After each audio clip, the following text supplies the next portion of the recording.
નમસ્કાર દર્શક મિત્રો, રિયલ સમાચારમાં આપનું સ્વાગત છે। સમાચારોની શરૂઆત કરતા પહેલા એક નજર કરીએ આજના મુખ્ય સમાચાર પર।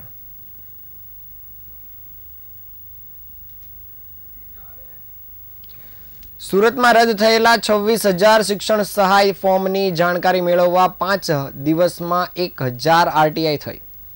લિંબાયતના સંજયનગરમાં થયેલા હત્યાના બનાવમાં 2 આરોપીઓની ધરપકડ। પોસ્ટમાં નોકરીની લાલચમાં 3 યુવકોએ 17 લાખ રૂપિયા ગુમાવ્યા। દિવાળીબા ઇન્ડસ્ટ્રીઝમાં દિવાલ ધરાશાયી થતા ક્રેન મોટા ખાડામાં ખાબકી। ઉધના પોલીસે ગણતરીના કલાકોમાં ચપ્પુ મારી ફરાર થઈ ગયેલા આરોપીને ઝડપી પાડ્યો। અડાજણમાં ઉપધાન તપોત્સવમાં 259 મોક્ષ માળા રોપણનું ભવ્ય આયોજન થયું। સમાચાર વિગતો જોઈએ। ગુજરાત સરકાર દ્વારા રત્ન કલાકારોના બાળકોના શિક્ષણ માટે જાહેર કરવામાં આવેલ સહાય પેકેજમાં 26,000 જેટલા માતબર ફોર્મ રિજેક્ટ થતાં સુરતના રત્ન કલાકારોએ માહિતી અધિકાર અધિનિયમ 2005નો સહારો લઈ જાગૃતિ અને લડતનું શંખનાદ ફૂંક્યો છે। ડાયમંડ વર્કર યુનિયનના નેજા હેઠળ છેલ્લા 5 દિવસમાં જ જિલ્લા ઉદ્યોગ કેન્દ્રમાં 1,000થી વધુ આરટીઆઈ અરજીઓ દાખલ કરવામાં આવી છે। રિજેક્ટ થયેલા ફોર્મ પાછળના સાચા કારણો જાણવા અને ગરીબ અને જરૂરિયાતમંદ રત્ન કલાકારોને ન્યાય મળે તે માટે યુનિયનની માંગ છે।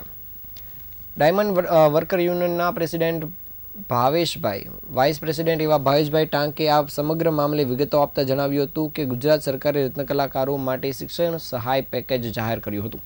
આ પેકેજ અંતર્ગત સુરત ખાતે 74,000થી વધુ રત્ન કલાકારોએ ફોર્મ ભર્યા હતા, જેમાંથી 50,000 ફોર્મને મંજૂર કરાયા હતા, તો બીજી તરફ 26,000 જેટલા ફોર્મને કોઈ પણ સ્પષ્ટ કારણ આપ્યા વગર રિજેક્ટ કરી દેવાયા હતા।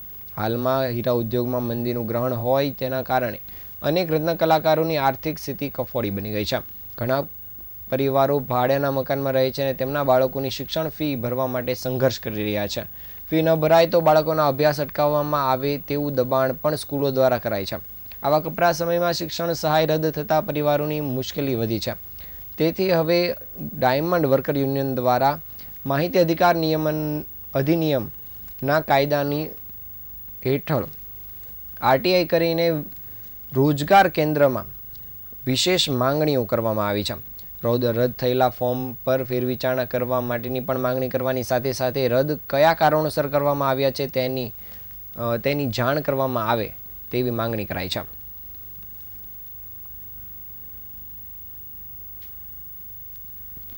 સુરતના લિંબાયત વિસ્તારમાં સ્થિત સંજયનગરમાં સુદામા પાટીલની થયેલ નરાધમ હત્યાના પગલે પોલીસે 1 આરોપીની ધરપકડ કરી છે। મોડી રાત્રે લિંબાયત પોલીસે 2 મુખ્ય આરોપી વિપિન પ્રવીણ દેવરે અને રાજેશ પદાણેને ઝડપી પાડ્યા છે। પોલીસે બંને આરોપીઓને ઘટનાસ્થળે લઈ જઈ રિકન્સ્ટ્રક્શન કર્યું હતું અને સ્થળ પર પંચનામું કરીને પોલીસે સમગ્ર ઘટનાક્રમ સમજવાનો પ્રયાસ કર્યો હતો। આ દરમિયાન પોલીસે બંને આરોપીઓને વરઘોડા સ્વરૂપે ઘટના સ્થળે ફેરવ્યા હતા। પ્રાથમિક તપાસમાં તેઓએ કબૂલ્યું હતું કે હત્યાના મુખ્ય આરોપી રાજેશની બહેન અને મૃતક સુદામા પાટીલ વચ્ચે આડા સંબંધ હતા। આ સંબંધને લઈને છેલ્લા ઘણા સમયથી રાજેશ અને સુદામા વચ્ચે ઝઘડા થઈ રહ્યા હતા અને આવતીકાલે અદાવત ચરમસીમાએ પહોંચી જતા જેના પગલે રાજેશ અને તેના મિત્ર વિપિન દેવરે સુદામાની સરા જાહેરમાં હત્યા કરી ફરાર થઈ ગયા હતા।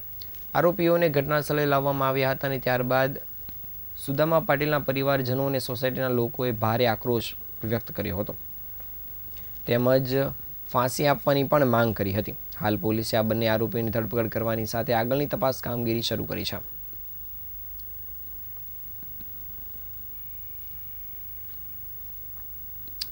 નિવૃત્ત ક્લાર્ક અને ઉગત સહકારી મંડળીના પૂર્વ કર્મચારીએ 3 લોકોને પોસ્ટ ઓફિસમાં નોકરી આપવાની લાલચ આપી 16.90 લાખ રૂપિયા પડાવ્યા છે। બંને ગઠિયાઓએ નવસારી અને અમદાવાદમાં 12 યુવકોને સરકારી નોકરીની લાલચ આપી કરોડોની રકમ પડાવ્યાની વાત સામે આવી છે। અઠવાલાઇન્સ પોલીસે નિર્ભય ગુજ્જરની ફરિયાદના આધારે ભૂપેન્દ્ર શર્મા અને બ્રિજેશ પટેલ સામે ગુનો નોંધી તેની ધરપકડ કરી છે। પોલીસે જણાવ્યું છે કે ભૂપેન્દ્ર શર્મા અગાઉ મામલતદાર કચેરીમાં હંગામી ધોરણે જુનિયર ક્લાર્ક હતો।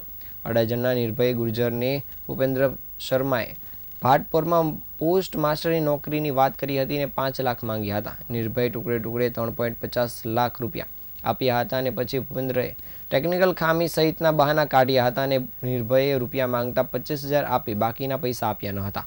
ભૂપેન્દ્રએ આ રકમ બ્રિજેશને આપી હતી અને આ જ રીતે તેણે ધ્રુવ સોલંકી અને મિત શાહને પણ પોસ્ટમાં નોકરીની લાલચ આપી 13.65 લાખ રૂપિયાની માતબર રકમ પડાવી લીધી હતી. જે ફરિયાદના આધારે પોલીસે આ આરોપીઓ સામે ગુનો નોંધી બંનેને ડિટેક્ટ કરી બંને આરોપીઓને ઝડપી પાડ્યા છે. હાલ પોલીસે આ બંને આરોપીઓને લઈને ઊંડાણપૂર્વકની તપાસ કામગીરી પણ શરૂ કરી છે.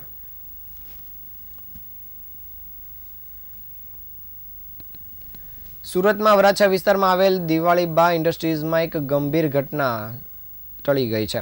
વરાછા અંકુર સોસાયટી પાસે દિવાળીબા દિવાલ ધરાશાયી થઈ જતા ક્રેન ખાડામાં ખાબકી હતી. જો કે સદનસીબે આ ઘટનામાં કોઈ જાનહાનિ થવા પામી નથી.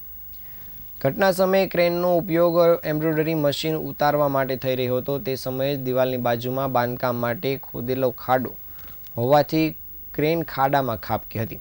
જો કે તુરંત જ ક્રેન ડ્રાઈવર નીચે ઉતરી ગયો હતો, જેના કારણે કોઈ મોટી દુર્ઘટના ટળી હતી. રોડની બાજુમાં બાંધકામ માટે મોટો ખાડો ખોદાયો હતો અને તે વખતે જ ક્રેન ખાડામાં ખાબકી હતી.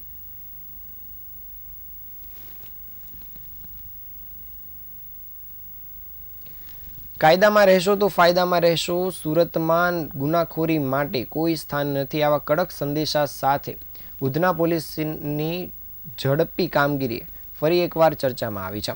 થોડા દિવસ પહેલા ઉધના વિસ્તારમાં વિશાલ ઉર્ફે ભૂષણ નામના આરોપીએ એક યુવકને છાતીના ભાગ પર ચપ્પુ મારી ફરાર થઈ ગયો હતો અને સમગ્ર ઘટના નજીકના સીસીટીવી કેમેરામાં સ્પષ્ટ રીતે કેદ થઈ ગઈ હતી. જે બાદ વિડીયો સોશિયલ મીડિયા પર વાયરલ થતાં પોલીસે તાત્કાલિક તપાસ શરૂ કરી હતી અને વાયરલ સીસીટીવી ફૂટેજના આધારે ઉધના પોલીસની ટીમે ઓછા સમયમાં જ તપાસ આગળ ધપાવી ગણતરીના કલાકોમાં જ આરોપી વિશાલ ઉર્ફે ભૂષણને ઝડપી પાડ્યો હતો. પોલીસ દ્વારા આરોપીને કાયદાનો પાઠ ભણાવવામાં આવ્યો હતો અને આગળની કાર્યવાહીને લઈ ઉધના પોલીસ આરોપીને ઘટના સ્થળ પર લઈ જઈ રિકન્સ્ટ્રક્શન કર્યું હતું તેમજ વધુ પુરાવા એકત્ર કરવા માટેની કામગીરી પણ શરૂ કરી હતી.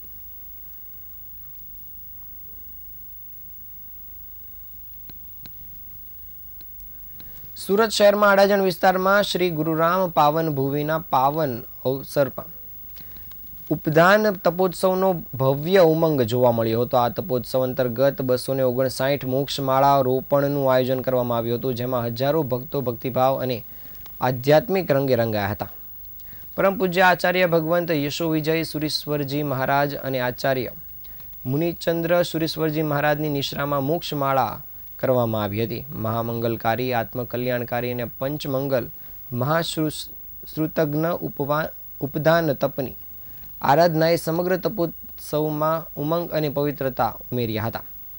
તપોધન તપનું વિશેષ મહત્વ એ છે કે તપોધન તપ 47 દિવસનું વિશેષ તપ માનવામાં આવે છે.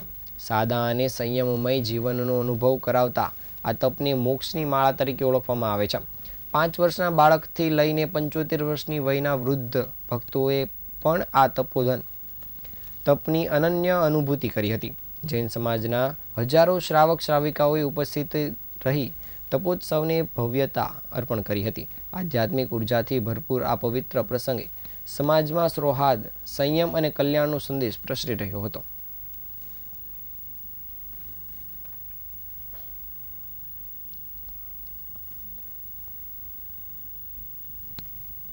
તપસ્યા કર્યા પછી આને મોક્ષની માળ પહેરવા મળી છે.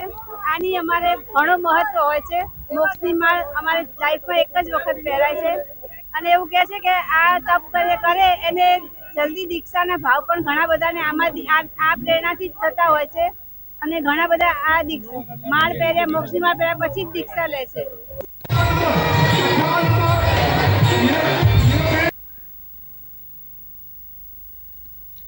સુરત શહેર ક્રાઇમ બ્રાન્ચે મૈદરપુરા અને ખટોદરા વિસ્તારમાં હિંચકાની, પિત્તળની સાંકળો અને મોપેડ ગાડીઓની ચોરી કરનાર આરોપીને ઝડપી પાડવામાં સફળતા મેળવી છે.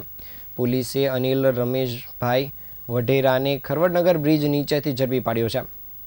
આરોપી અનિલે છેલ્લા 6 મહિનાથી સુરતમાં ફૂટપાથ પર રહીને કડિયાકામ કરતો હતો અને રાત્રિ દરમિયાન એકલો જ ચોરી કરતો હતો.